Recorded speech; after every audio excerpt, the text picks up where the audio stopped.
শুভ সন্ধ্যা বন্ধুরা, আবারও ফিরে এসেছি তোমাদের অতি প্রিয় আগন্তুক ইউটিউব চ্যানেলটি নিয়ে। তো আজকে বিষয় হলো পরিবেশ বিজ্ঞান বইয়ের যে তাপ অধ্যায়টা আছে, একদম প্রথম অধ্যায়, সেই অধ্যায় থেকে সেলসিয়াস স্কেল ও ফারেনহাইট স্কেলের একটা পার্থক্য নিয়ে। দেখতেই পাচ্ছ প্রথমেই এখানে সেলসিয়াস স্কেল ও ফারেনহাইট স্কেলের কে আবিষ্কার করেছে ও সেগুলো নিয়ে লিখে আছে। তারপরে দুটো স্কেলের নিম্ন স্থিরাঙ্ক ঊর্ধ্ব স্থিরাঙ্ক কত সেটা লিখতে হবে। তারপরে দুটো স্কেলের মধ্যবর্তী উষ্ণতার যে ব্যবধান, সেই ব্যবধান কত সেটা লিখতে হয়েছে। তারপরে এর পরিমাপক ব্যবস্থা কী সেটা, সবশেষে মানের তুলনা বা সুবেদিতা সেটা লিখতে হবে। এইভাবে পয়েন্টস করে করে লিখবে।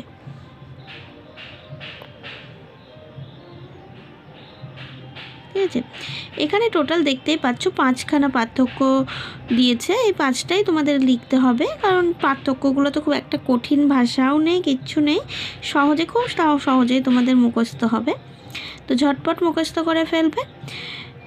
আর বলে রাখি, যদি আমার এই ভিডিও ভালো লেগে থাকে তবে অবশ্যই সাবস্ক্রাইব করো আগন্তুক ইউটিউব চ্যানেল, পাশে থেকো।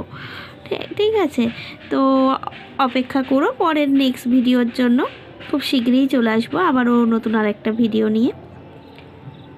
ততক্ষণের জন্য টাটা।